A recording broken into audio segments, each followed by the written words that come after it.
Hello everyone, कैसे हैं आप सब लोग। आई होप आप लोग अपने घरों पे सेफ होंगे। आज जो चैप्टर हम लोग शुरू करने जा रहे हैं काफ़ी इंपॉर्टेंट है आपके अपकमिंग रिक्रूटमेंट को लेके। अब ये किन किन रिक्रूटमेंट में आएगा तो मैं आपको बता दूं। जो भी रिसेंटली कल VLW यानी कि विलेज लेवल वर्कर की या फिर जो पंचायत सेक्रेटरी की कल हम लोगों ने देखा, जो नोटिफिकेशन सिलेबस आउट हुआ है उसमें बहुत सारा कंपोनेंट मैथ का ऐसा लिखा गया था जिसके लिए बच्चे बहुत पैनिक कर रहे थे।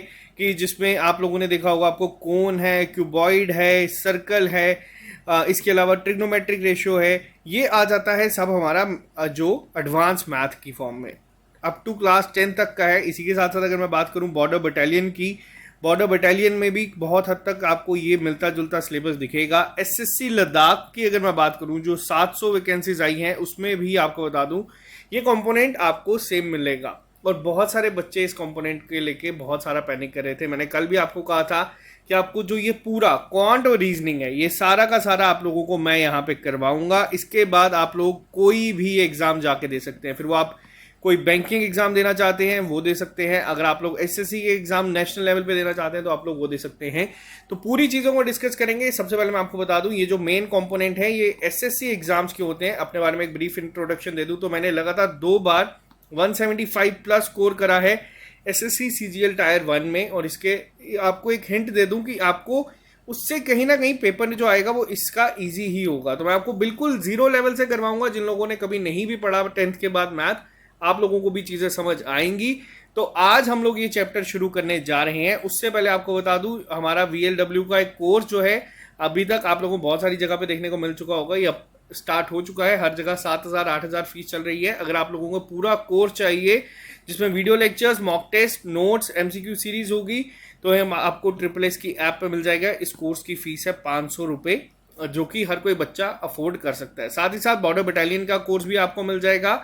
और जो हमारी अपकमिंग वैकेंसीज जो इनका एग्जाम लाइंड अप है आपको बता दूं इनके मॉक टेस्ट शेड्यूल जो हमारा था, आप लोगों के टेस्ट मिलने शुरू हो जाएंगे। इसमें patwari election assistant, veterinary pharmacist, stock assistant, forest guard, social forestry worker या और फाइनेंस सब इंस्पेक्टर सभी के आपको मिल जाएंगे। जूनियर असिस्टेंट का भी आपको ऐप पर मिल जाएगा। आप लोग लिंक डिस्क्रिप्शन बॉक्स में वहां पे कर सकते हैं। तो चलिए आज शुरुआत करते हैं एक नए चैप्टर की। आपको अगर इस वीडियो में ये चीज़ें लगा मैं तेज जा रहा हूँ या अगर आपको समझ नहीं आ रहा प्लीज़ कमेंट बॉक्स में लिख के बताना। नेक्स्ट लेक्चर में हम लोग उस पर काम करेंगे। तो जो लोग ये चैनल पहली बार देख रहे हैं वो चैनल को सब्सक्राइब कर सकते हैं। अगर आपको एक कोर्सेज चाहिए तो आप लोग SSS ऐप को डाउनलोड कर सकते हैं प्ले स्टोर से।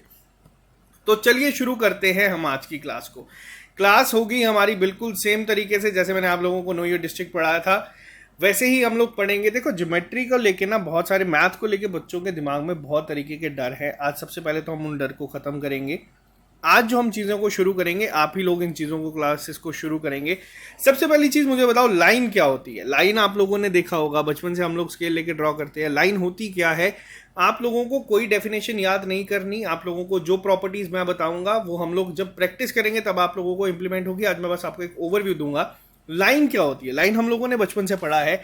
लाइन क्या है, लाइन अगर मैं बनाऊं तो इस तरीके से हम लोगों ने बचपन से बनाई। अब ये लाइन है क्या, लाइन का कभी भी कोई भी एक एंड नहीं होता। जब भी हम लोग कभी भी इस एरो को जब बनाते हैं ना इसका मतलब है कि इस लाइन को हम लोग कहीं पे भी एक्सटेंड कर सकते हैं। ये हम लोगों ने पढ़ा है। लाइन की एग्जांपल डेफिनेशन सिंपल सी है, आप लोगों ने बचपन से लेके अभी तक पढ़ी होगी। वही हम लोग पढ़ते हैं लाइन सेगमेंट। अब लाइन सेगमेंट क्या हो जाता है, जब लाइन सेगमेंट हम वर्ड यूज करते हैं इस पॉइंट पे क्या हो जाता है, इस पॉइंट पे हम लोग क्या कर देते हैं, कहीं स्पेसिफिक 2 फुल स्टॉप बना देते हैं या फिर एक स्पेसिफिक ये पार्ट जो है जहां पे मैंने बता दिया कि ये इतने, मान लीजिए 5 सेंटीमीटर है। ये 5 सेंटीमीटर क्या होगा, ये आपका लाइन सेगमेंट बनेगा with and points. In points को हम क्या कहते हैं, इन पॉइंट्स को हम लोग कहते हैं एंड पॉइंट्स। और सिंपल चीज वापस से रिपीट करता हूं, लाइन का कोई भी एंड पॉइंट जो है वो नहीं होता है। यानी कि लाइन ये हम लोग कहीं पे भी एक्सटेंड कर सकते हैं, कितनी भी कर सकते हैं। लेकिन जो लाइन सेगमेंट होती है वो उसके 2 एंड पॉइंट होते हैं, यानी कि एक स्पेसिफिक उसकी मेजरमेंट होती है जिसको हम निकाल सकते हैं। ठीक है, पहला पॉइंट यहां तक समझ आ गया होगा लाइन और लाइन सेगमेंट में क्या फर्क होता है। तीसरा पॉइंट यहां पे हम लोग डिस्कस करेंगे रे को लेके। अब रे क्या होती है, रे में क्या है, अभी तक हम लोगों ने लाइन को जब ड्रॉ किया उसमें क्या देखा, लाइन का क्या होता है, लाइन का कोई भी एंड पॉइंट नहीं होता। लाइन सेगमेंट बनाई, वही लाइन सेगमेंट में हम लोगों ने क्या देखा कि लाइन सेगमेंट के क्या होते हैं, लाइन सेगमेंट के दो एंड पॉइंट होते हैं। वहीं अगर बात की जाए रे को लेके, तो रे में क्या होता है, रे में एक एंड पॉइंट होता है और दूसरा एंड पॉइंट नहीं होता, यानी कि एक ही एंड पॉइंट जिस चीज का होता है वो होती है रे। अब एग्जाम में मान लीजिए बेसिक क्वेश्चन आ रहा है, अगर क्वेश्चन पूछा जाएगा कि उसको क्या कहते हैं जिसकी एक डेफिनेट लेंथ होती है, उसको हम क्या कहेंगे। डेफिनेट लेंथ में मैंने आपको बताया क्या, जिसकी एक स्पेसिफिक एंड पॉइंट्स होंगे, जिसकी लेंथ निकाली जा सकती है, उसे हम कहते हैं लाइन सेगमेंट। मान लीजिए पेपर में क्वेश्चन पूछा गया है कि बताओ वो क्या होता है जिसका एक ही एंड पॉइंट होता है, उसको हम लोग क्या कहते हैं, उसको हम लोग कहते हैं रे। अब ये एंड पॉइंट है, यानी कि इसको हम यहां पे कितना भी ले जा सकते हैं। इस पॉइंट को, इस फिगर को क्या बोलेंगे, इस फिगर को हम लोग बोलते हैं रे। लाइन सेगमेंट मैंने आपको बताया क्या होती है, लाइन सेगमेंट होती है वो पार्ट जिसके दो एंड पॉइंट होते हैं, एक स्पेसिफिक प्रॉपर मेजरमेंट होती है, जैसे मान लीजिए 10 सेंटीमीटर होगा, ये क्या है, लाइन सेगमेंट है। वैसे ही यहाँ पे तीसरा आ जाता है हमारा लाइन। लाइन क्या है, लाइन का कोई एंड पॉइंट नहीं होता, आप इसको कितनी भी ड्रॉ कर सकते हैं, एक दुनिया के कोने से लेकर दूसरे कोने तक ले जा सकते हैं, बट वो लाइन ही रहेगी अगर उसके पास कोई एंड पॉइंट नहीं है। यहाँ तक आई होप आपको चीजें क्लियर हुई होगी। बिल्कुल जीरो स्टेप है ये। अगर मैं आपको बताऊं 4th 5th क्लास की ज्योमेट्री की बुक में आप लोगों को देखने को मिल जाएगा, मैथ की बुक में। अब चलते हैं दूसरी चीज पे। अब लाइन को ही थोड़ा सा और पढ़ते हैं। अभी तक हम लोगों ने क्या पढ़ा, अभी तक हम लोगों ने पढ़ा लाइन क्या होती है, लाइन सेगमेंट क्या होती है, रे क्या होती है। 3 चीजें पढ़ी, तीनों आई होप आपको क्लियर हो गई होंगी। क्वेश्चंस कैसे बनेंगे वो मैं आपको आने वाले लेक्चर्स में बताऊंगा। आज हम सिर्फ एक इंट्रोडक्शन करेंगे, जो आपका एक डर है उसको निकालेंगे। अब देखो इंटरसेक्टिंग लाइन क्या होती है। अब इंटरसेक्टिंग की अगर हम बात करें, इंटरसेक्टिंग वर्ड से भी आप लोगों को समझ आ चुका होगा, कोई भी दो लाइन जो आपस में कहीं पे मीट करती है, उन्हें हम लोग क्या कहते हैं, इंटरसेक्टिंग लाइन। अब मैंने यहाँ पे एरो बनाए हैं जानबूझ के, ताकि आप लोग भी देख सके कि लाइन कितनी भी वो हो सकती है, एक्सटेंड हो सकती है, लेकिन किन्हीं भी दो लाइन का एक ही इंटरसेक्टिंग पॉइंट हो सकता है अगर हम इस तरीके से बनाए तो। हाँ, आगे से लाइन की अगर बात की जाए, और जो ये पॉइंट है, ये जो पर्टिकुलर पॉइंट है जहां पे ये कटी है, मान लीजिए मैंने ओ लिखा है, इस पॉइंट को क्या कहते हैं, इस पॉइंट को कहते हैं हम लोग इंटरसेक्टिंग पॉइंट। ये आपको सारे, जब आगे हम लोग सर्कल ट्रायंगल पढ़ेंगे, उनमें सारी चीजें समझ आ जाएंगी। बेसिक पॉइंट, पैरेलल लाइन सब बच्चों को पता है पैरेलल लाइन क्या होती है। पैरेलल लाइन क्या होती है, मान लीजिए ये मैंने बनाई है एक लाइन और ये मैंने बनाई है यहाँ पे दूसरी लाइन। इन दोनों के बीच में जो डिस्टेंस होता है ये हमेशा कांस्टेंट रहता है, यानी कि मान लीजिए ये 4 सेंटीमीटर अगर है तो ये भी कितना होगा, ये भी आपका 4 सेंटीमीटर ही होगा। और पैरेलल लाइंस कभी भी मीट नहीं करती। अब इसको हम लोग चाहे तो यहाँ तक एक्सटेंड कर सकते हैं पैरेलल लाइंस को, या फिर चाहे तो यहाँ तक एक्सटेंड कर सकते हैं। ये थोड़ी सी टेढ़ी बन गई है तो इसको मतलब ये नहीं कि ये आप बोलो कि आगे कर सकती है, मैं समझाने के लिए आपको चीज़ें समझा रहा हूँ। तो आई होप यहाँ पे आपको पहली चीज़ क्लियर हुई होगी। ये पॉइंट को हम लोग क्या कहते हैं, इस पॉइंट को हम लोग कहते हैं इंटरसेक्टिंग पॉइंट। और पैरेलल लाइन की अगर हम लोगों ने बात की, तो पैरेलल लाइन में हम लोगों ने क्या चीज़ सीखी कि पैरेलल लाइंस कभी भी मीट नहीं होती। पैरेलल लाइंस मैं मान के चलता हूँ कि इतना मैथ हर एक बच्चे ने पढ़ा कि अगर आज ये वीडियो देख रहे हो। परपेंडिकुलर लाइन क्या होती है, अब देखो परपेंडिकुलर लाइन क्या होती है। परपेंडिकुलर लाइन वो होती है जब भी ये आपस में कभी इंटरसेक्ट करेंगी तो ये कितने डिग्री का एंगल बनाएंगी, तो ये एंगल बनाती है हमेशा 90 डिग्री का। अब एंगल क्या होते हैं वो हम पढ़ेंगे थोड़ी देर में ही। फिलहाल अभी आपको बता दूं परपेंडिकुलर लाइन कितने डिग्री का एंगल बनाती है, ये बनाती है 90 डिग्री का, इसीलिए इसे हम कहते हैं परपेंडिकुलर लाइन। पैरेलल लाइन हम लोगों ने पढ़ा। अब एक हम यहाँ पे पढ़ रहे हैं कॉन्करेंट लाइन। अब कॉन्करेंट लाइन क्या होती है, देखो अभी तक हम लोगों ने जो चीजें पढ़ी हैं कॉन्करेंट लाइन की, अगर मैं आप लोगों के साथ बात करूं तो कॉन्करेंट लाइन में होता क्या है, जब कभी भी एक पर्टिकुलर पॉइंट से दो से ज्यादा लाइंस, एक मिनट में इसको थोड़ा सा साफ बना दूं, जब भी किसी एक पॉइंट से दो से ज्यादा लाइन पास करती हैं, उन्हें क्या कहते हैं, हम उन्हें कहते हैं कॉन्करेंट लाइंस। और इसे हम क्या बोलेंगे, इसे बोलेंगे कॉन्करेंट पॉइंट। समझ आया? जैसे यहां पे इस पॉइंट को कहते हैं इंटरसेक्टिंग पॉइंट, वैसे ही सेम पॉइंट से अगर दो से ज्यादा लाइंस पास करती हैं तो उन्हें हम कहते हैं कॉन्करेंट लाइन, यानी कि उनका पासिंग पॉइंट जो सेम है। सिर्फ इतना अभी तक हमने समझा। लाइन हम लोगों ने यहाँ पे समझ ली क्या होती है। मैं एंड में आपको जैसे पहले पढ़ाता हूँ एक क्विक रिवीजन करवाऊंगा, सारी चीजें आपको चैप्टर के बाद ही समझ आ जाएगी। अब थोड़ी सी और बात करते हैं, या बिल्कुल जीरो लेवल से हम लोग शुरू कर रहे हैं। एंगल्स के बारे में हम लोगों ने पढ़ा है, बचपन से लेकर अभी तक हम लोग पढ़ते हैं। अब एंगल क्या होता है, देखो एंगल समझने के लिए वापस से लाइन पे आते हैं। इंटरसेक्टिंग लाइन है, जब कभी भी मान लीजिए दो लाइंस आपस में इंटरसेक्ट कर रही है, वो हमेशा क्या बनाती हैं, वो कोई ना कोई एंगल बनाती है। ठीक है, जब कभी भी दो लाइंस आपस में इंटरसेक्ट करेंगी वो कोई ना कोई एंगल बनाएंगी। अब वो एंगल आगे कितनी फॉर्म का है वो हम लोग देखेंगे।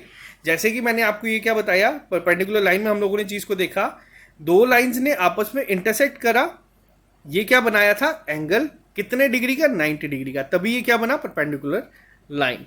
पैरेलल लाइंस आपस में कभी इंटरसेक्ट ही नहीं करती, तो आपस में इनके बीच में एंगल क्या होता है, इनके बीच का एंगल होता है हमेशा 0 डिग्री। कई बार एग्जामिनर अगर चाहे तो क्वेश्चन ये भी पूछ सकता है कि पैरेलल लाइंस आपस में कितने डिग्री का एंगल बनाती है, तो वो होता है 0 डिग्री, क्योंकि ये कभी मीट ही नहीं करती। वैसे ही अब हम समझेंगे यहाँ पे, मैंने आपको क्या समझाया, एंगल्स के बारे में समझाया। एक सिंपल सी चीज आपको बताई कि दो लाइंस कभी भी जब भी हमारी इंटरसेक्ट करेंगी वो क्या बनाती है, एंगल। अब इसको हम लोग थीटा से रिप्रेजेंट करते हैं, एक्स से करते हैं, कुछ लोग इस तरीके से करते हैं, वो आप अपनी मर्जी से कहीं से भी कर सकते हैं।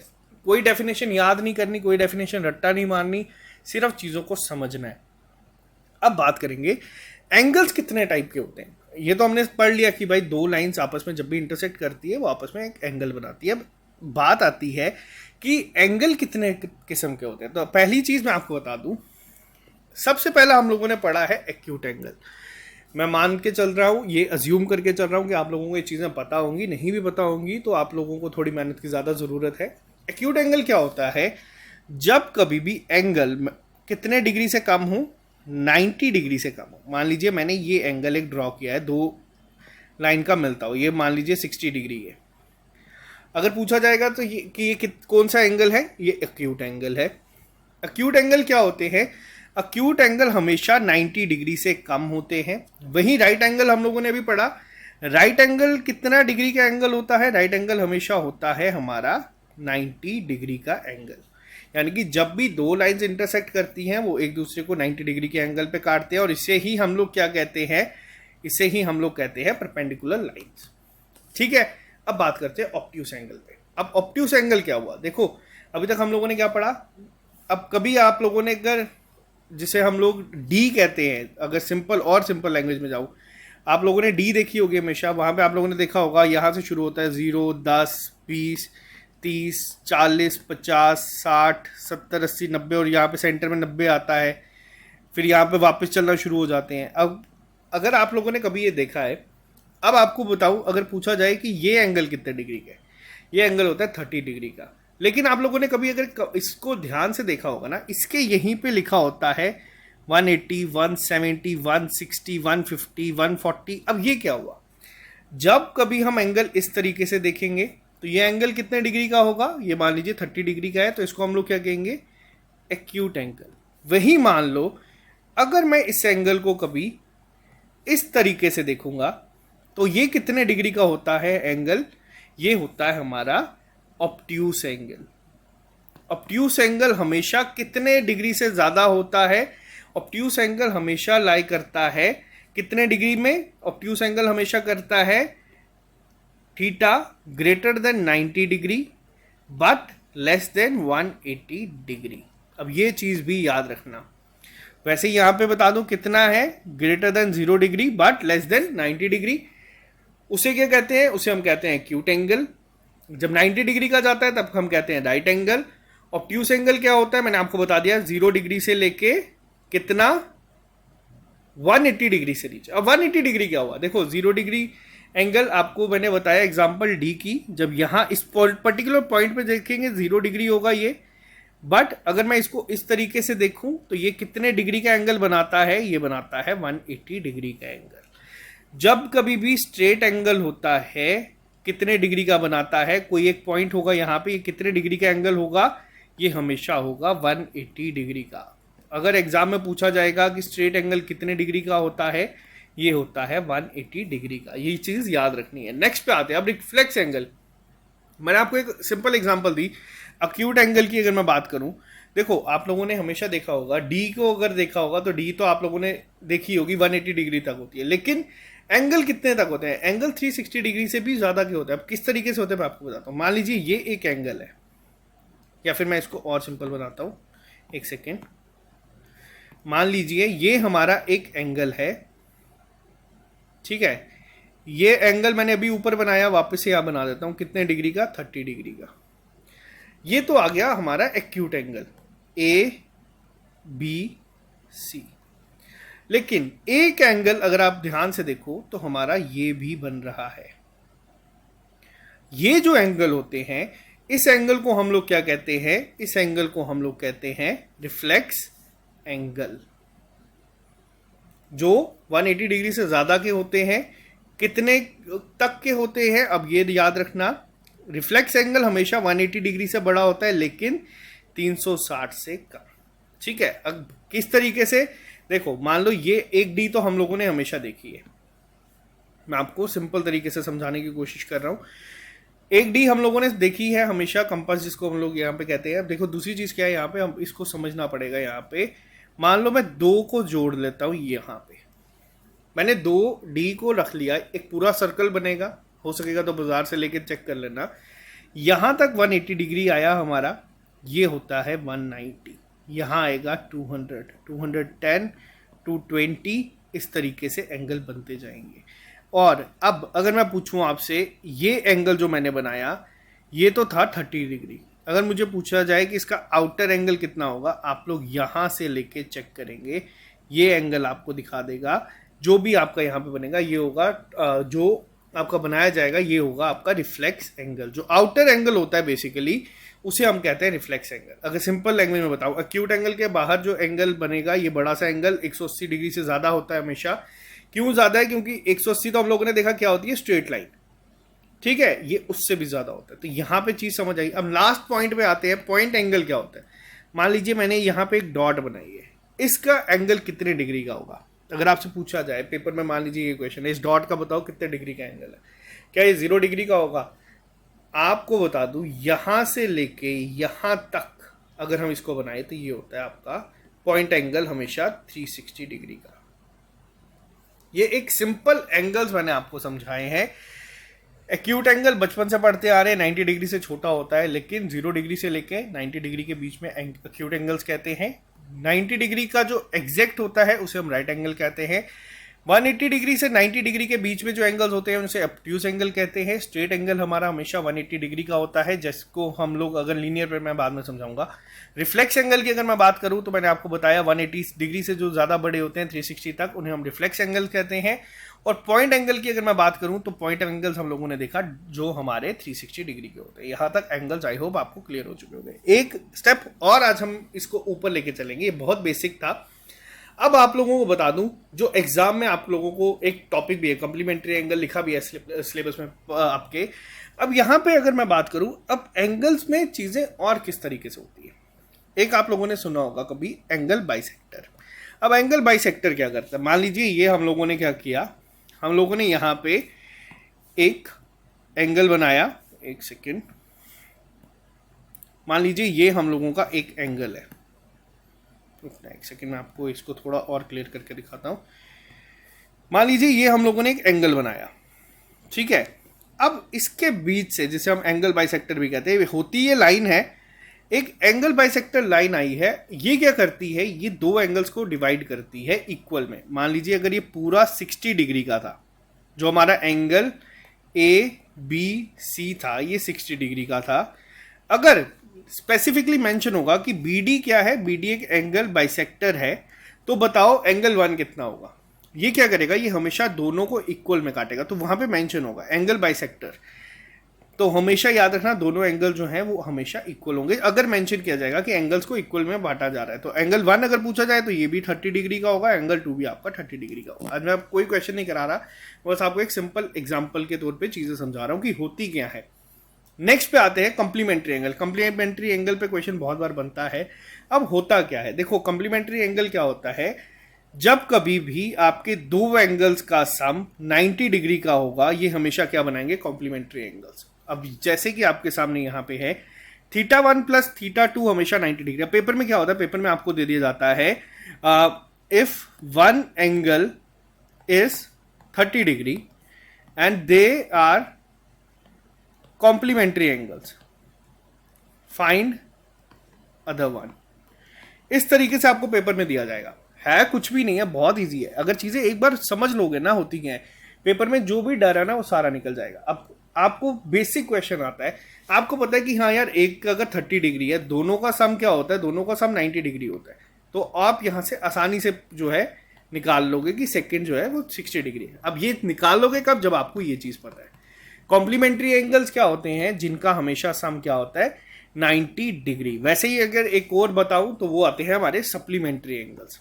सप्लीमेंट्री एंगल्स का सम क्या होता है, सप्लीमेंट्री एंगल्स का सम होता है 180 डिग्री, जिसे हम लोग लीनियर पेयर भी कहते हैं। अब होता क्या है, एक लाइन में अगर आप लोगों की लाइन है, उसके बीच में से अगर कोई एक और लाइन इंटरसेक्ट कर रही है, इनका हमेशा दोनों का सम क्या होगा, x प्लस वाई, ये हमेशा आपका 180 डिग्री होगा। क्यों होगा, मैंने आपको भी बताया ना, स्ट्रेट एंगल क्या होता है, ये स्ट्रेट एंगल ही आपका है। फिर आप x प्लस वाई कर लो, या फिर आप लोग सिंपल याद रख लो कंसेप्ट, लीनियर पेयर बोल लो, सप्लीमेंट्री एंगल बोल दो। पेपर में सेम वही क्वेश्चन आएगा कि एक सप्लीमेंट्री एंगल 135 डिग्री का है और ये सप्लीमेंट्री एंगल बना रहे हैं, बताओ दूसरा क्या होगा, सिंपल 180 माइनस 135। ये पेपर में क्वेश्चंस पूछे गए हैं, तभी मैं आपको यहाँ पे सिंपल तरीके से चीजों को समझा रहा हूँ। ठीक है, यहां तक आई होप आपको चीजें क्लियर होंगी। अब एक स्टेप और ऊपर चलते हैं, आज इससे ज्यादा मैं नहीं जाऊंगा, आपको बस एक और कंसेप्ट आपको समझाना है, इसके बाद क्विक रिवीजन में आपको मैं सारा समझा दूंगा। देखो इसके बाद आता है हमारा वर्टिकली अपोजिट एंगल। मान लीजिए दो लाइन जो है वो एक दूसरे को इंटरसेक्ट कर रही है, वो आपस में कोई ना कोई एंगल बना रही होंगी। याद रखना वर्टिकली अपोजिट एंगल मतलब ये एंगल और जो इसके अपोजिट एंगल होगा। इसको जब मैं बचपन में था 6-7 में याद है, मैं याद रखता जब भी कोई क्रॉस बनता है तो उसके सामने के एंगल बराबर होते हैं। अब मान लीजिए ये कोई एंगल 1 है, ये एंगल 2 है, ये दोनों एंगल हमेशा क्या होंगे, आपस में इक्वल। इस पे बहुत क्वेश्चंस बनते हैं, मैं आपको एक क्वेश्चन अभी यहाँ पे बताऊंगा। मान लीजिए ये दो और काट रहे हैं, एंगल 3 एंगल 4, ये दोनों हमेशा क्या होंगे, ये दोनों हमेशा क्या होंगे, इक्वल।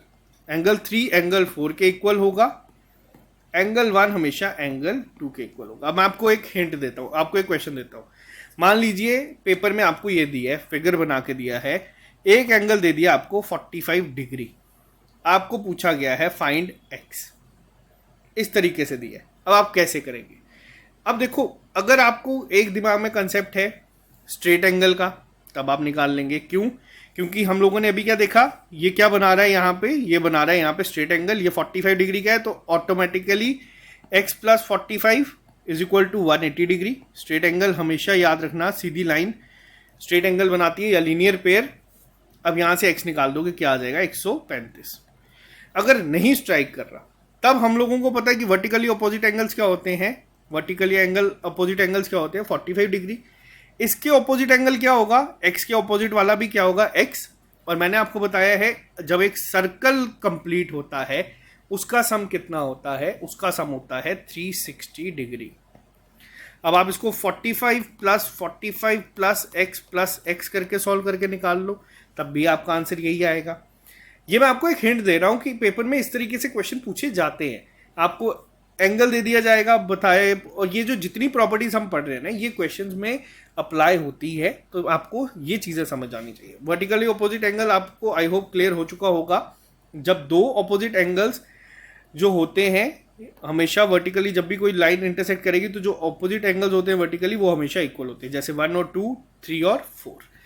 इसको 1 और 3 से कंफ्यूज नहीं करना, क्योंकि ये आपका क्या बन जाता है, ये आपका अभी मैंने आप लोगों को बताया, ये क्या बनेगा, ये बनेगा आपका लीनियर पेयर या फिर आपका स्ट्रेट एंगल, जैसे भी आप इसको याद रख सकते हैं। नेक्स्ट आता है एक ऑल्टरनेट एंगल्स। ऑल्टरनेट एंगल्स किस तरीके से याद करता था मैं, जैसे एक्स का आपको बताया, वैसे जेड की फॉर्म में ये बनता है, बट ये जो ये लाइन है ना ऊपर, ये हमेशा पैरेलल होनी चाहिए नीचे लाइन की। ये जो एरो आप देख रहे हैं बनाए हुए, ये साइन शो करता है कि ये क्या है, ये पैरेलल लाइंस है आपस में। तो जब कभी भी ये लाइन आपस में इस तरीके से पैरेलल होंगी और कोई एक लाइन इनको काटेगी, ट्रांसवर्सल लाइन क्या होती है वो मैं अभी बताऊंगा, ये हमेशा क्या बनाता है, ये बनाता है हमारा ऑल्टरनेट एंगल्स, यानी कि हमेशा एंगल 1 किसके इक्वल होगा, एंगल 4 के। अब ये जरूरी नहीं है z आपका इस फॉर्म में हो, z आपका इस फॉर्म में भी हो सकता है। जैसे कि मान लीजिए अगर मैं पूछूं एंगल 3 किसके इक्वल होगा, तो ये जो ये z आपका बन रहा है ना, ये आपका होगा हमेशा एंगल 4 के इक्वल। आई होप यहां तक आपको चीजें समझ आई होंगी। ठीक है, अब ये तो आ गया। इनको क्या कहते हैं, इनको हम कहते हैं इंटीरियर ऑल्टरनेट एंगल्स। ठीक है, अब यहां पे क्या है, एक एक्सटीरियर ऑल्टरनेट एंगल्स भी आता है, ये मैं आपको तब समझाऊंगा जब क्वेश्चंस पे जाएंगे, अभी मैं आपको ज्यादा कंफ्यूज यहाँ पे नहीं करूंगा, सिंपल चल रहे हैं। नेक्स्ट पे आते हैं, एडजेसेंट एंगल क्या होते हैं। देखो ये वर्ड से भी समझ लोगे आप लोग, एडजेसेंट क्या होते हैं, जब भी दो कोई एंगल साथ साथ में है, angle 1 and angle 2 are adjacent angles. इसमें कोई वो नहीं है, प्रॉपर्टी नहीं है, ये साथ साथ है, बस इतना ही, ये इनको बोलते हैं एडजेसेंट एंगल। अब मैं आपको एक और चीज समझाऊंगा और इसके बाद ये लेक्चर आज का इतना खत्म कर दूंगा, ज्यादा डिटेल में नहीं जाएंगे, फिर एक क्विक रिवीजन करेंगे। एक होती है यहाँ पे ट्रांसवर्सल लाइन। अब ये ट्रांसवर्सल लाइन क्या होती है, देखो ये है आपकी एक पैरेलल लाइन, ये है आपकी दूसरी पैरेलल लाइन, ये मैंने आपको बता दिया। अब ये जो लाइन इनको इंटरसेक्ट करती है ना, ये लाइन आप लोग देख रहे हैं, इस लाइन को हम लोग क्या कहते हैं, ट्रांसवर्सल लाइन। अब जो क्वेश्चन है जो आपका एक क्विक रिवीजन की फॉर्म में आएगा, आप लोग मेरे को बताओ कि वर्टिकल ऑपोजिट एंगल्स कौन कौन से हैं यहां पे इस फिगर में। पहली चीज ध्यान से सुनना, फिर आप लोग यहां पे इंप्लीमेंट करना और मेरे को बताना। अपने अपने वीडियो को पॉज कर दो और मेरे को बताओ कि वर्टिकल ऑपोजिट एंगल कौन कौन से हैं यहां पे। देखो बताओ कौन कौन से, आप लोग पहले बताओ, फिर मैं आपको सीधा, आई होप अभी तक आप लोग लिख चुके होंगे, अब हम बात करेंगे। देखो 1 and 3, 2 and 4, यानी कि angle 1 is equal to angle 3, angle 2 is equal to angle 4, angle 6 is equal to angle 8, angle 5 is equal to angle 7। ये किस तरीके से बोला मैंने, ये कौन से हैं, ये है हमारे वर्टिकली अपोजिट एंगल्स। क्यों है, क्योंकि मैंने आपको बताया क्या बन रहा है, सिंपल सा क्रॉस बन रहा है। ऐसे जरूरी नहीं है आपको क्वेश्चंस में इस तरीके से हो, बन रहा है, बिना सोचे समझे इसको आप लोग मार्क कर सकते हैं, ठीक है। दूसरा पूछा गया यहाँ पे ऑल्टरनेट एंगल्स कौन कौन से हैं। अब ऑल्टरनेट एंगल जब मैंने आपको यहाँ पे पूछे हैं तो किस तरीके से बनेंगे, मैं आपको फिर से रब कर देता हूँ। अब आप मेरे को बताओ इसमें ऑल्टरनेट एंगल कौन कौन से हैं। पहली चीज Z देखो किस जगह पे बन रहा है, और सबसे बड़ी चीज ये पैरेलल होना बहुत जरूरी है, ये चीज याद रखना। अब Z बन रहा है, एंगल 3 आपका किसके इक्वल होगा, एंगल 5 के। मैं लिख देता हूँ यहाँ पे, आप इसको लिख लेना, एंगल 3 किसके इक्वल है, एंगल 5 के। और अगर मैं उल्टा Z बनाऊं फिर से, तो आप लोगों को यहाँ पे चीजें और क्लियर हो जाएंगी। उल्टे Z की अगर मैं फॉर्म में बात करूं तो एंगल 4 किसके इक्वल है, एंगल 6 के। ये इंटरनल है, एक्सटर्नल पे अभी मैं बात नहीं कर रहा। इसके साथ दो एंगल्स अब आपको मैं यहाँ पे इसी फिगर में समझाऊंगा। कॉरस्पॉन्डिंग एंगल्स कौन कौन से होते हैं, कॉरस्पॉन्डिंग एंगल्स किस तरीके से बनाए जाते हैं। देखो कॉरस्पॉन्डिंग एंगल्स की अगर मैं बात करूं तो आपको बस इतना याद रखना है, जो एंगल 2 है और एंगल 6 है, ये कॉरस्पॉन्डिंग एंगल्स है।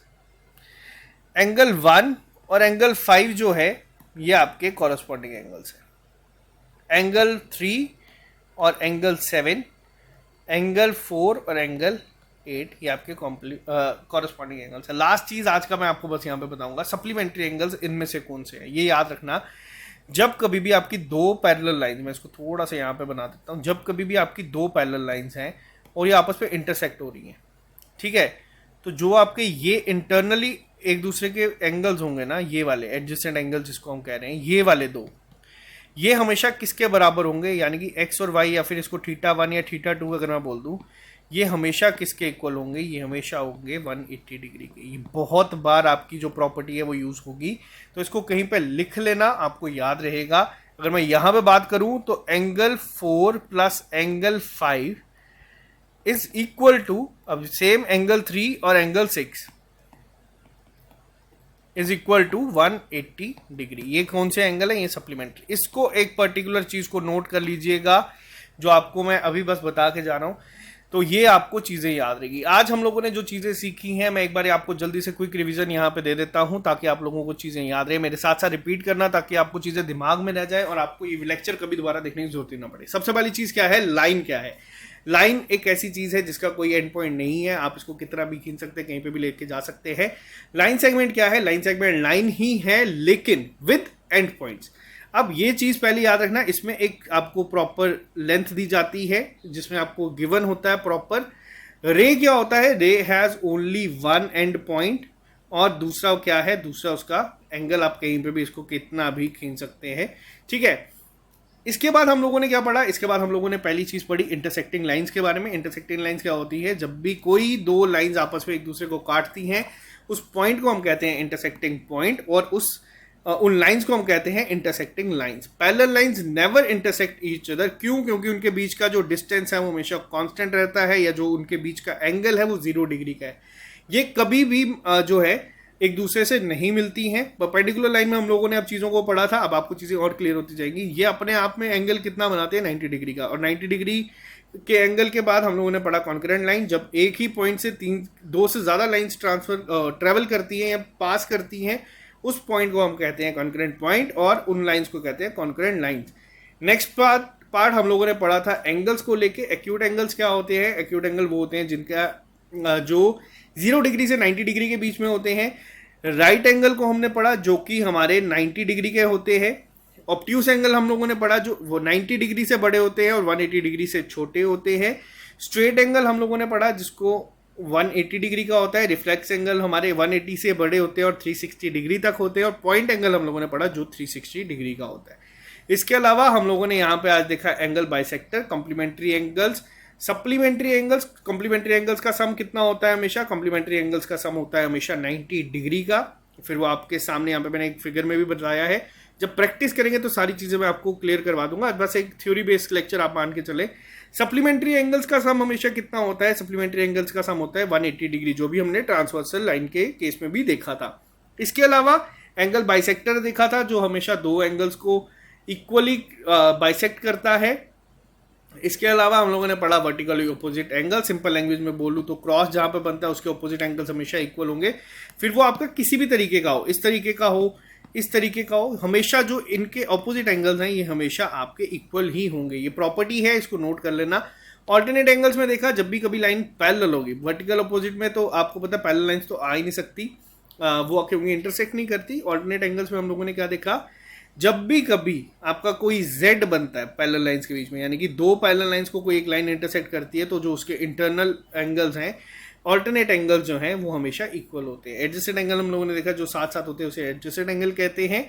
इसके अलावा हम लोगों ने यहाँ पे पढ़ा ट्रांसवर्सल के बारे में। अब मैं आपको एक क्वेश्चन देके जाऊंगा, छोटा सा होमवर्क। कल के लेक्चर में मैं पहले आपको ये सॉल्व करके बताऊंगा। देखते हैं कितने बच्चे ऐसे हैं जो इसको सॉल्व कर सकते हैं, या फिर चलो आज हम इसको सिर्फ इतना ही रखेंगे, इंट्रोडक्शन में ही रखेंगे। आहिस्ता आहिस्ता क्वेश्चंस पे आएंगे। मैं आपको पूरा जो ज्योमेट्री है, मेंसुरेशन है, जिसमें आपका सॉलिड सिलेंडर, हेमिस्फीयर सब करवा दूंगा। रीजनिंग का पार्ट भी आपको मैं यहाँ पे करवा दूंगा। अगर आप लोग इस चैनल पे नए हैं, इस चैनल को सब्सक्राइब कर लीजिए। आप लोगों ने आज एक ऐसी चीज़ शुरुआत करी है जो कि बीच में छोड़ोगे तो समझ नहीं आएगा, लेकिन इतनी गारंटी मैं देता हूँ कि आपके पेपर में जो क्वेश्चन आएंगे वो आप लोग ज़रूर सॉल्व करके आएंगे। और इससे ज़्यादा बेसिक से मैं शुरुआत नहीं कर सकता था।